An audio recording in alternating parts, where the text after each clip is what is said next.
Hello again. This is Roger Koch Barr for the Bioelectricity course. And we're in week 5, about the track, laying the track, and we're at segment number 5. Now, this is not going to be a long segment. In fact, it seems so obvious right at first. But let's talk about segmenting the 1D model. Here we have a 1D fiber. We want to compute what is happening in our fiber from place to place. It gets to be a little bit complicated. And the reason it's a little bit complicated is we have to compute currents going in more than one direction. We have to compute currents that are going in and out of the fiber. I'll signify that by this blue arrow. And we have to compute currents that are going along the fiber. You might say we have to compute currents in X and in Y. As we do that, it's helpful, in many cases, to think of the fiber as broken up into segments. Now, this breaking up doesn't mean that the fiber is literally broken up. It means that for purposes of doing a calculation, we are imagining that the fiber is broken up into different segments, and I mark the center of the fiber at each successive segment with a red dot. So we'd say, the segment here near the middle, how big is this segment? So maybe this is delta X of 100 micrometers. It'll certainly be less than a millimeter. It might be less than 100 micrometers, but that gives you an idea of how long the segments are. As soon as we have broken the fiber up into segments, then we can calculate a membrane resistance for the currents going out of the wall of this segment.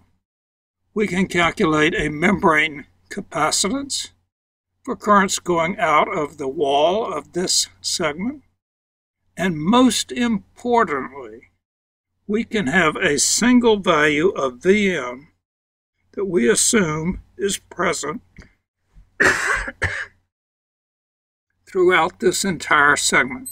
So the core assumption of what we are doing is we're saying, well, across the length of this segment, here I'll make a line here, we're saying, well, across the length of this segment, the membrane voltage, the transmembrane voltage is equal to a constant.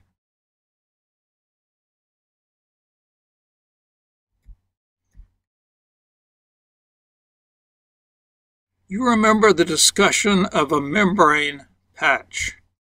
I think this was back in week 2.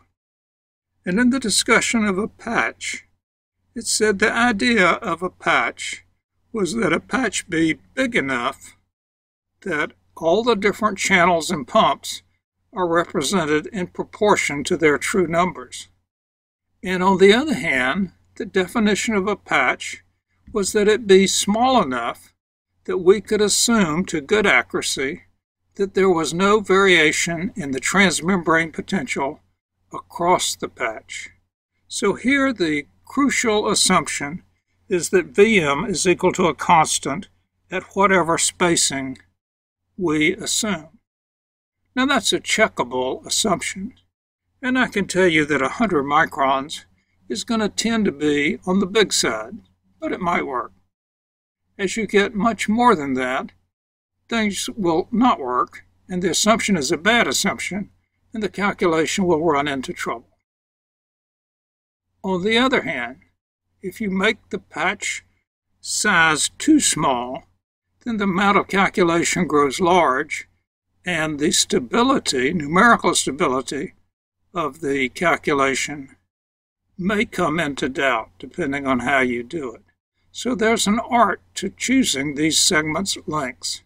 On the other hand, the fact that you take a long fiber and divide it into segments is common practice and very, very useful. And we will do that here.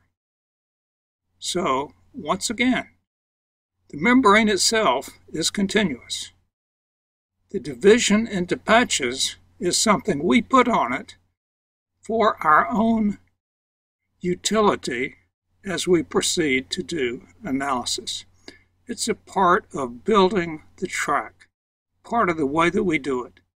You might say, in a very loose sense, it's like putting down the cross ties on the railroad before you actually put down the rails.